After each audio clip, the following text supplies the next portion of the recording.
So this last part is all about the solutions. How do you solve the issues which you saw in my previous video? Well, the answer is very simple, but still people find it so difficult to digest and accept the fact. Focus on loosening or making this particular muscle, which is already so tight, maybe do lesser repetitions or lesser intensity on that. Strengthen your posterior muscles. Now, it all depends upon what is the gravity of the situation, where you will have to decide the number of sets, number of reps, etc. on the posterior aspect, so that you are somewhere bringing the strengths and the weaknesses as close as possible. Good and efficient trainer should always think about these things.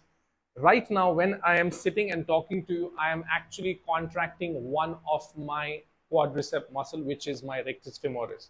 So if my job involves me to be seated for a long period of time, I'm already tight here. And on top of that, if my trainer is constantly giving me exercise for this muscle, he or she is just adding more fuel to the fire. So the trainer has to be sensible enough to understand the person's job profile, give him or her exercises which keep him or her more functionally fit and strong, so that they can carry out their outside gym activities more efficiently.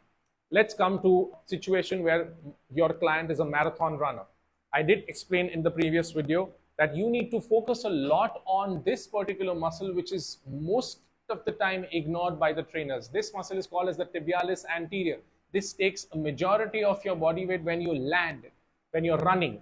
So focus on that muscle strengthening as compared to tightening your calf too much.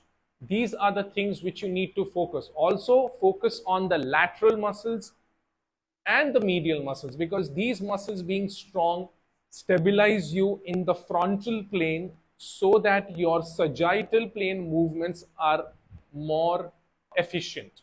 Many times people have stiffnesses around their hip or their inner thigh, which leads to a lot of extra load bearing by either the quads or the hams or the tibialis anterior and the calves. So look at the lower body as a whole. In my introductory video, I did mention about so many muscles which are constituted here when you train them.